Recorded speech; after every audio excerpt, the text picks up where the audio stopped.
வணக்கம். மாலை முரசு செய்திகளை விரிவாக பார்ப்பதற்கு முன் தலைப்புச் செய்திகளை பார்க்கலாம்.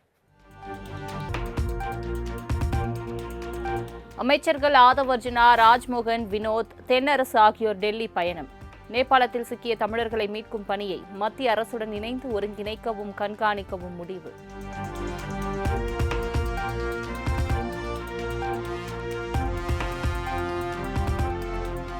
நேபாளம் பெருவெள்ளத்தில் சிக்கிய தமிழர்களில் 21 பேர் மீட்கப்பட்டுள்ளதாக இந்திய வெளியுறவு அமைச்சகம் அறிவிப்பு. மீட்கப்பட்ட 21 தமிழர்களின் பட்டியலும் வெளியீடு.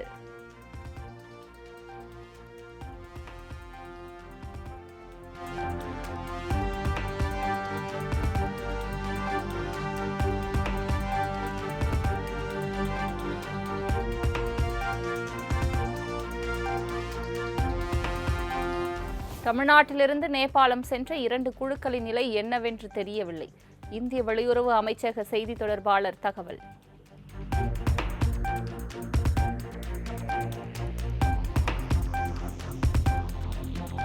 சென்னையை அடுத்த குரோம்பேட்டையை சேர்ந்த மகாதேவ் கைலாஷ் யாத்ரா சுற்றுலா நிறுவனத்திலிருந்து 49 பேர் நேபாளம் பயணம். 49 பேரின் நிலை என்னவென்று தெரியாமல் உறவினர்கள் தவிப்பு.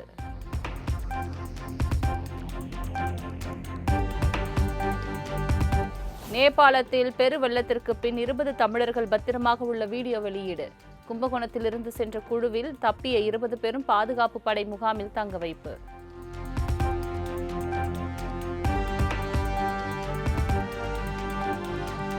நேபாளம் பெருவெள்ளத்தில் 332 பேர் உயிரிழந்த நிலையில் சென்னை தாம்பரத்திலிருந்து கைலாஷ் யாத்திரை சென்ற ஒரே குடும்பத்தை சேர்ந்த 7 பேர் மாயம். மாயமானவர்களை காப்பாற்றுமாறு மத்திய மாநில அரசுகளுக்கு உறவினர்கள் கதறல்.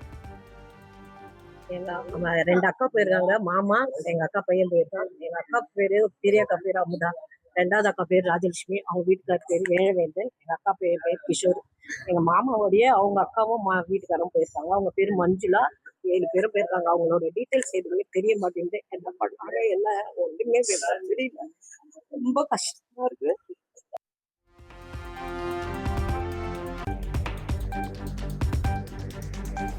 நேபாளத்திற்கு புனித யாத்திரைக்கு சென்ற திருச்சி மாவட்டம் ஸ்ரீரங்கத்தை சேர்ந்த பெண்மணி மாயம்.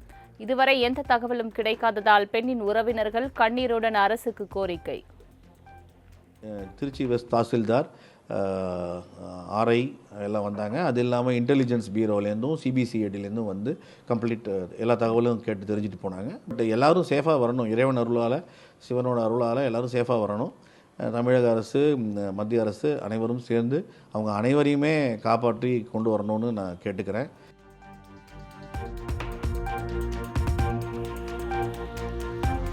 நேபாளில் தவிக்கும் தமிழர்கள் தொடர்பாக சட்டப்பேரவையில் கவன ஈர்ப்பு தீர்மானம். தீர்மானத்தில் அமைச்சர் ராஜ்மோகன் முதலில் பேச முயற்சித்த நிலையில் முதலில் உறுப்பினர்களை பேச அனுமதிக்க வேண்டும் என வலியுறுத்தி திமுக, அதிமுக உறுப்பினர்கள் அமளி.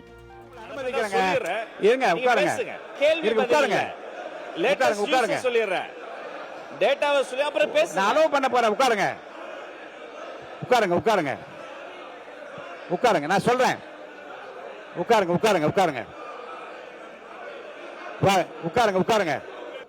நான் இப்படி பண்ற பேரவைத் தலைவர்களே, உட்காருங்க. எல்லாருக்கும் இருங்க. உட்காருங்க. இல்ல, இத பத்தி நான் சொல்லிடுறேன், அப்புறம் பேசுங்க. இல்ல, உட்காருங்க. இந்த செய்தி குறித்து சரி உட்காருங்கன்னு சொல்றாங்க கணேஷ்குமார். உட்காருங்க. மன்முரு உட்காருங்க. இருங்க. இந்த பிரச்சனையில் இருங்க. உட்காருங்க. நீங்க யாரும் பேசாதீங்க, அமைதியா இருங்க. இந்த பிரச்சனை இருங்க. உண்மை இருங்க. இந்த பிரச்சனையில் அனைத்து கட்சிகளும் உண்மையில் அக்கறையோடு இருக்கும். உட்காருங்க. ஆய்வு பண்ணுவீங்க. இருங்க. உட்காருங்க. நான் சொன்ன பிறகு நீங்க பேசலாம். உட்காருவாங்க. இங்க பாருங்க, நீங்க கேட்கலாம். இது இல்லங்க, இதுதான். இருங்க.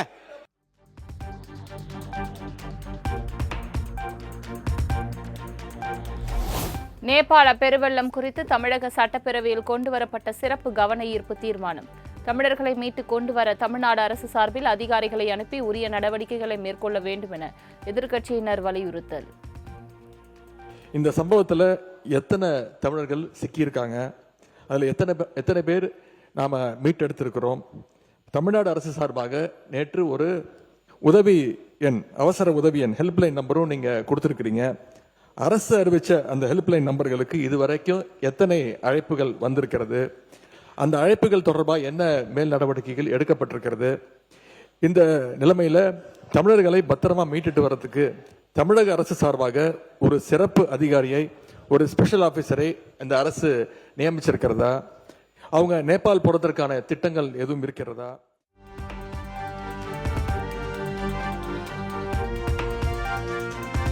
நேபாளத்தில் தமிழர்கள் 103 பேர் சிக்கியுள்ளதாக அமைச்சர் ராஜ்மோகன் தகவல்.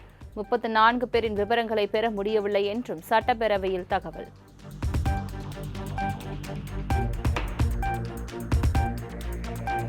சென்னையிலிருந்து கைலாஷ் யாத்திரைக்கு வந்த 150 பேரும் பத்திரமாக இருப்பதாக ஆன்மீக சொற்பொழிவாளர் தேச மங்கையார்க்கரசு வீடியோ வெளியீடு. இந்தியா, சீனா மற்றும் நேபாள அரசின் உதவியுடன் தாய்நாடு திரும்ப முயற்சி செய்து வருவதாகவும் விளக்கம்.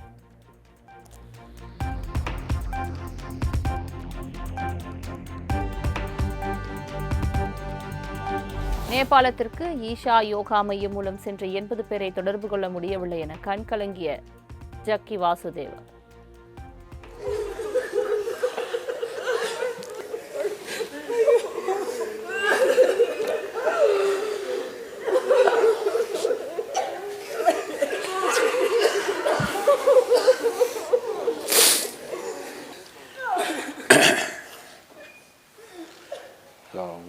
It is said that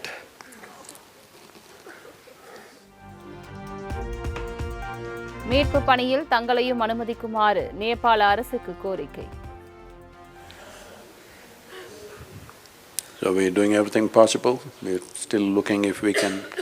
We are seeking permission through the Indian embassy, and the Chinese embassy in India, and the American embassy is working on this to see if they can permit me and a group of people to be there and see what we can do. After a long wait,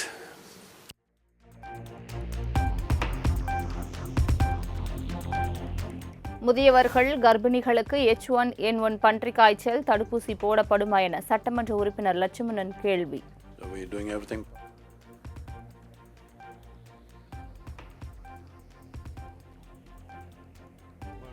பேரவைத் தலைவர் அவர்களே, தமிழகத்தில் விரைந்து பரவி வரும் H1N1 காய்ச்சலை கட்டுப்படுத்த முதியவர்கள் மற்றும் கர்ப்பிணி பெண்களுக்காவது தடுப்பூசி போடும் திட்டம் அரசிடம் உள்ளதா என்பதை தங்கள் வாயிலாக அறிய விரும்புகிறேன். மக்கள் அச்சப்பட தேவையில்லை, தேவைப்பட்டால் தடுப்பூசி போடப்படும் என மருத்துவ மற்றும் சுகாதாரத்துறை அமைச்சர் அருண்ராஜ் பதில். H1N1 அந்த பன்றி காய்ச்சல் என்று சொல்லப்படுகிற ஃப்ளூ என்று சொல்லப்படுகிற அந்த காய்ச்சல் கட்டுப்பாட்டில் தான் இருக்கு. மக்கள் அச்சப்பட தேவையில்லை. முதியவர்கள் மற்றும் கர்ப்பிணிகள் அவங்கள தான் அதிகமாக பாதிக்கக்கூடிய அந்த நோய் இருக்கு. அதை ஆய்வு செஞ்சு தேவைப்பட்டால் கண்டிப்பாக அதை தடுப்பூசி போடுவதற்கான பணிகளை நாம் மேற்கொள்ளும்.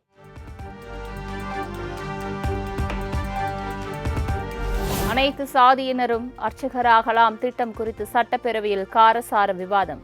முன்னாள் அமைச்சர் சேகர்பாபு பெரியாரின் பெயரை கூட உச்சரிக்க தகுதி இல்லை என அமைச்சர் ஆதவ் அர்ஜுனா காட்டம். 5 வருஷம் கவர்மெண்ட்ல அவங்க இருந்தாங்களா, ஆனா அந்த கேஸை வெற்றி பெறவே முடியாதான். இப்ப நம்மள பார்த்து கேஸை நடத்தி இந்த திட்டத்தை செயல்படுத்துங்கன்னு சொல்றாங்க. உறுதியாக நாங்கள் கேஸில் வெற்றி பெற்று இந்த திட்டத்தை பெரியார் வழியில் செயல்படுத்துவோம். அதை நாங்க பதிவு பண்றோம். அதுல குறிப்பா அண்ணன் சேகர் பாபுன்னா பெரியார் பேர் உச்சரிக்கவே கூடாது, எங்களுக்கு தெரியும். அதனால இந்த போன ஆட்சி பெரியார் பெயரை பேரளவுக்கு சொல்லிட்டு அனைத்து சாதி அர்ச்சகரால் திட்டத்தை கைவிடப்பட்டுட்டாங்க.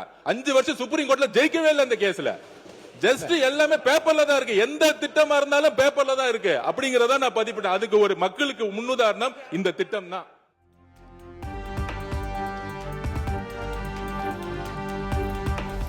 சட்டப்பேரவையில் துறை சார்ந்த புதிய அறிவிப்புகளை வெளியிடும் நடைமுறையில் மாற்றம் கொண்டு வந்தார் சபாநாயகர் JCD பிரபாகர். இனி மானிய கோரிக்கை மீதான விவாதம் தொடங்குவதற்கு முன் அமைச்சர்கள் முன்னுரை வாசிக்கும் போதே புதிய அறிவிப்புகள் வெளியிடப்படும் என அறிவிப்பு. எழுதி வரக்கூடிய வாய்ப்புகள் குறைவாக இருப்பதா என் மனதிலே பட்டது. என்னை பொறுத்த வரைக்கும் அறிவிப்புகளிலே என்ன இருக்கிறது என்பதை பற்றி உறுப்பினர்கள் பேசுவதற்கான வாய்ப்பும் கிடைக்கிறது.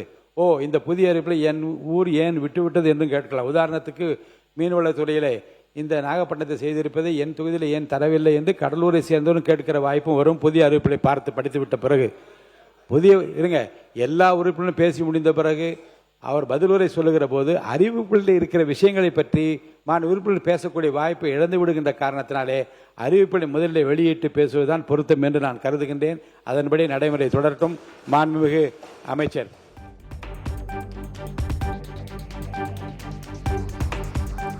ஆதிதிராவிடர் மக்களுக்கு தேவையான நல உதவிகளை வழங்க ஏதுவாக சமூக நீதி நல வாரியம் அமைக்கப்படும். சமூக நீதித்துறை அமைச்சர் வன்னியரசு சட்டப்பேரவையில் அறிவிப்பு. ஆதிதிராவிடர் மக்களுக்கு தேவையான நல உதவிகளை வழங்க ஏதுவாக சமூக நீதி நல வாரியம் அமைக்கப்படும். இந்த நல வாரியத்தில் பல்வேறு நலக்குழுக்கள் இருப்பவர்கள் அதில் சேர்க்கப்படுவார்கள்.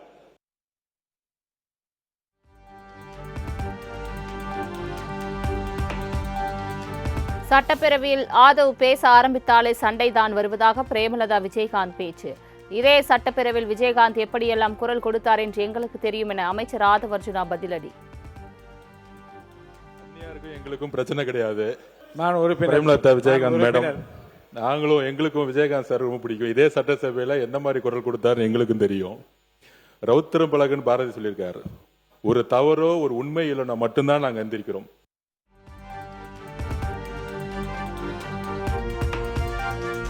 சட்டப்பேரவை வரலாற்றில் முதல் முறையாக முதல்வர் இருக்கையில் இருந்து மாறி அமைச்சர்களுடன் அமர்ந்த முதலமைச்சர் விஜய்.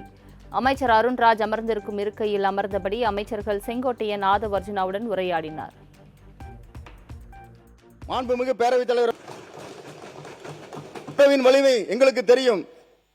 என் தொகுதி என் மக்கள் என் பொறுப்பு என்ற முழக்கத்தில்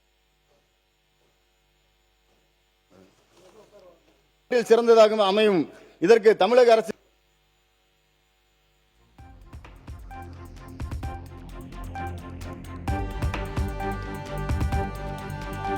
சாதி ஆணவ படுகொலைக்கு எதிராக சட்டம் விரைவில் நிறைவேற்றப்படும்.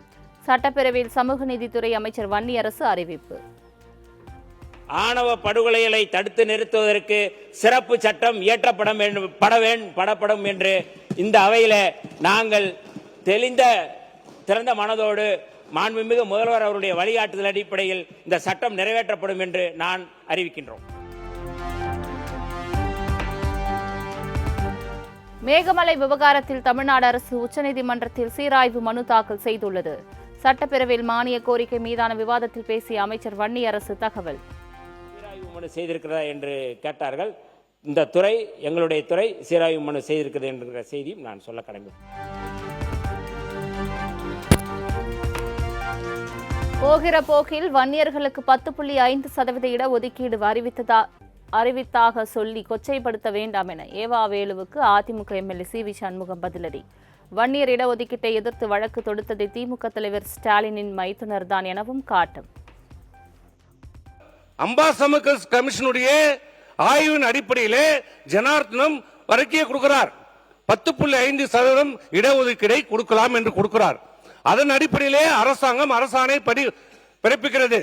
ஆனால் மதுரை உயர்நீதிமன்றத்தில் அந்த வழக்கு நடைபெற்ற போது அன்றைக்கு இருந்த அரசு வழக்கறிஞர் ஜனார்த்தனம் கமிஷன் கொடுத்த பரிந்துரை பற்றியே நீதிமன்றத்திலே எடுத்து உரைக்கவில்லை. திட்டமிட்டு இந்த இடஒதுக்கீடை காலாவதியாக்க வேண்டும் என்று அன்றைக்கு நீதிமன்றத்திலே அது திட்டமிட்டு மறுக்கப்பட்டது.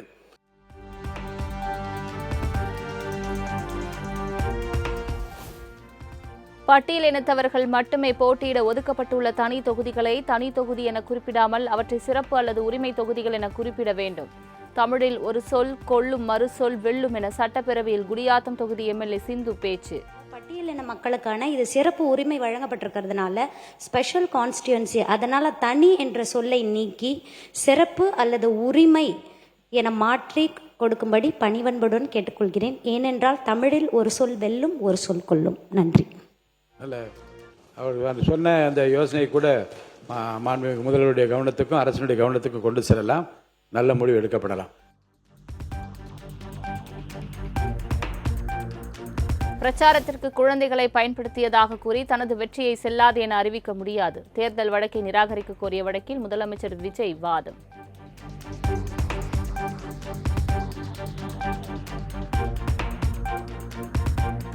தாவேகா எம்எல்ஏவிடம் குதிரை பேரம் நடத்தியதாக பதியப்பட்ட வழக்கின் விசாரணைக்கு விதிக்கப்பட்ட தடை நீட்டிப்பு. டாஸ்மாக் முறைகேடு வழக்கில் தொடர்புடைய ஒப்பந்ததாரர் ரமேஷ் மீதான விசாரணைக்கு விதித்த தடை நீட்டிப்பு.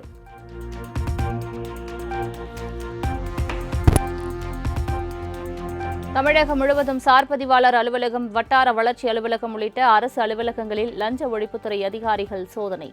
சோதனையில் கணக்கில் காட்டப்படாததாக 28,24,000 ரூபாய் ரொக்கம் கைப்பற்றப்பட்டு ஜிபே பரிவர்த்தனை மூலம் 89,89,000 ரூபாய் கண்டறியப்பட்ட நிலையில் மொத்தம் 1,18,00,000 ரூபாய் சிக்கியது.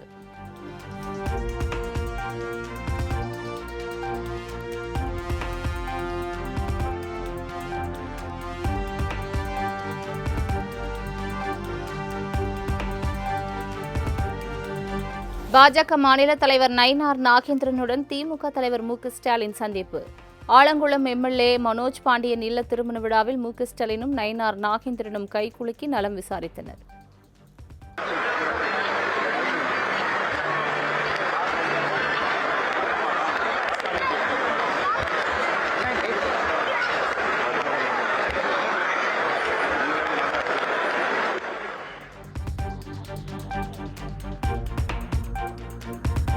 எல்னினோ தாக்கத்தை கணிக்க பேரிடர் மேலாண்மை நிபுணர் குழுவில் வானிலை ஆய்வு மைய பிரதிநிதியை நியமிக்க வேண்டும். தமிழ்நாடு அரசுக்கு இந்திய கம்யூனிஸ்ட் மாநில செயலாளர் வீரபாண்டியன் வேண்டுகோள்.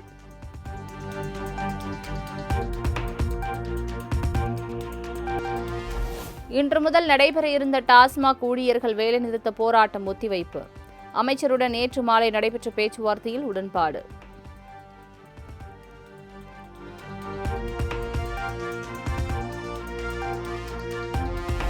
கடலூர் வள்ளலார் சத்தியஞான சபையின் பெருவழியாகவே பாதுகாக்கப்படும்.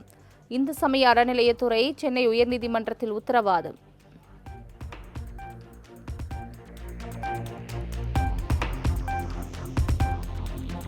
ஆகம குழுவினால் பரிசீலனை செய்யப்பட்ட 34,971 கோவில்களின் விவரங்கள் இணையதளத்தில் வெளியீடு. கோவில்கள் குறித்து திருத்தங்கள் இருந்தால் தபால் மூலம் 30 நாட்களுக்கு தெரிவிக்க பொதுமக்களுக்கு இந்து சமய அறநிலையத்துறை அறிவுறுத்தல்.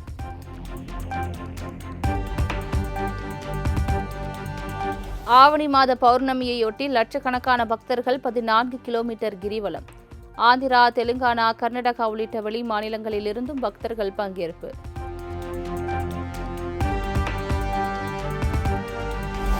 ஆவணி மாதம் முதல் பௌர்ணமியை முன்னிட்டு திருப்பரங்குன்றத்தில் பக்தர்கள் கிரிவலம். ஏராளமான பக்தர்கள் பங்கேற்று பக்தி பரவசம்.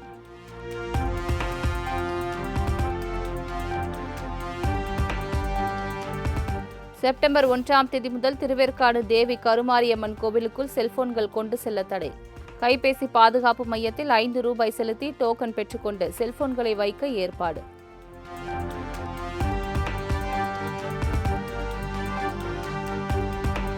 சென்னை மெட்ரோ ரயில் நிர்வாக இயக்குநராக ஆஷிஷ் சாட்டர்ஜி நியமனம். சென்னை மெட்ரோ நிர்வாக இயக்குநராக இருந்த சித்திக் நிதித்துறை செயலாளராக மாற்றப்பட்ட நிலையில் நியமனம்.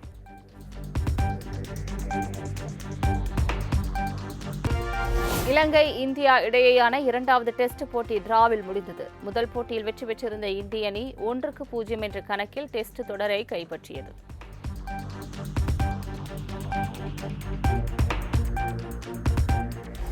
உலகக்கோப்பை ஹாக்கியில் ஜெர்மனியை வீழ்த்தியது இந்திய மகளிர் அணி. 3-1 என்ற கோல் கணக்கில் ஜெர்மனியை வீழ்த்தி இந்தியா வரலாற்று சாதனை.